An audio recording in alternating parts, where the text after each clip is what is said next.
जयपुर के माणक चौक थाना इलाके में स्थित द पैलेस स्कूल को मंगलवार देर रात बम से उड़ाने की धमकी मिली।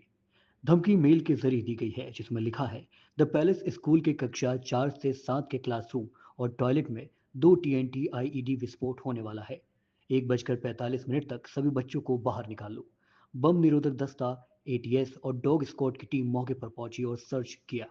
बता दें कि इससे पहले भी इस स्कूल को 3 महीने में तीसरी बार बम की धमकी मिल चुकी है।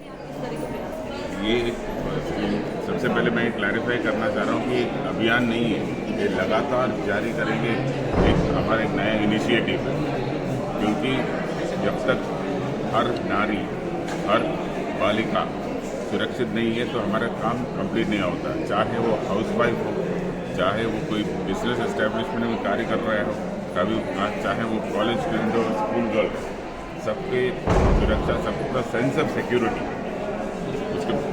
सेल्फ कॉन्फिडेंस उनमें लाने के लिए हम प्रयास करेंगे। ये जो इनिशिएटिव जो हमने शुरू किया है, इस हफ्ते में थोड़ा इंटेंसिव लेवल में चलेगा, लेकिन ये जारी रहेगा पूरे साल के आने वाला सालों में, ताकि जयपुर एक मॉडल सिटी होगा पूरा इंडिया में जो विमेन सेफ्टी के लिए। इसी प्रकार जयपुर को डेवलप करने के लिए राज्य सरकार का मानस है और उस दिशा में हम कार्य करेंगे। क्या क्या एक्टिविटीज इसके तहत 4-5 टाइप्स ऑफ एक्टिविटीज़ डिवाइस किया है। एक तो हमने आइडेंटिफाई किया जहां महिला सेफ्टी या महिलाओं के खिलाफ जो क्राइम प्रोन एरिया है उनको आइडेंटिफाई किया, उन बीच को हम स्ट्रेंथन करेंगे, वहाँ इंटेंसिव पुलिस प्रेजेंस रहेगा। दूसरा, हम जो महिलाओं के साथ संवाद रखने के लिए कुछ इंटरैक्टिव सेशंस ऑर्गेनाइज कर रहा है पब्लिक प्लेसेस में, जैसे सेंट्रल पार्क हो, जीटी हो, सिटी पार्क हो। इसके अलावा कुछ बिजनेस एस्टेब्लिशमेंट्स में, कुछ इंडस्ट्रीज में, कॉलेजेस में, कुछ एनजीओज के सहयोग से हम कुछ मोहल्ला चिन्हित किया है जहाँ पे वो मोहल्ले के लोगों के साथ संवाद करेंगे, उनको महिला सुरक्षा के जो भी अभी जो सिस्टम्स डेवलप किया है उसके बारे में उसको जागरूक करेंगे।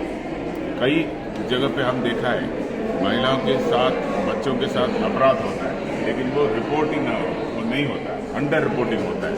तो उन लोगों को ये समझाएंगे कि क्या क्या चीज़ों को आपको रिपोर्ट करना चाहिए। अगर रिपोर्टिंग नहीं करेगा तो इस प्रकार का कृत्य और बढ़ते रहेंगे। इसीलिए इस प्रकार का कुछ मोहल्ले, कुछ अच्छी बस्तियाँ, कुछ जहाँ पे लोअर इनकम सोसाइटी का लोग रहता है उसको हमने चिन्हित किया है, वहाँ भी हम कैंप्स लगाए हैं। सर, जयपुर शहर सुरक्षित शहरों में सेकंड नंबर पर है। डीजी साहब ने कहा कि उम्मीद जताई कि अगले नंबर 1 पे आएगा।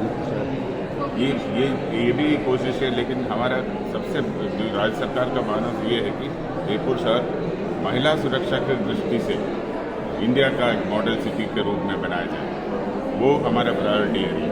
कमिश्नर साहब, कुछ दिनों से लगातार थ्रेट मिल रहे हैं। आज भी पहले स्कूल में वापस थ्रेट मिला है, लेकिन इसलिए जो भी घटना है उस स्कूल में मिलेगी। एयरपोर्ट में और जगह जगह मिलते रहता है, हालांकि कुछ मिला नहीं, जाँच आपने की गई है। कहाँ से आ रहा है कितनी लगातार ये VPN नेटवर्क यूज़ करके थ्रेट मिल जाता है। आपको ज्ञान होगा कि जहाँ भी विद इन इंडिया के सर्वर के थ्रू जो भी थ्रेट किया है उनको हम दस्तयाब करके उनके खिलाफ कार्रवाई किया है। लेकिन जब VPN यूज़ करके आइडेंटिटी मास्क करके जो विदेशी सर्वर से अगर मेल आता है उन तक पहुँचने में टाइम लगता है। तो ये एक टेक्नोलॉजिकल हैजार्ड है, उसको भी हम ऐसे भी करके कोई तरीके से वहाँ तक पहुँचने के जो नेशनल लेवल एजेंसीज है उसे सहयोग से करता है। क्योंकि ये जो थ्रेट जो आ रहा है केवल जयपुर सिटी तक सीमित नहीं है, ये सेम में भारत का कई सिटीज़ में, कई इंस्टीट्यूशंस को मिला है। तो ये पूरा इंडिया को अफेक्ट करने वाला एक इशू है। सर, घर का गेट इलाके में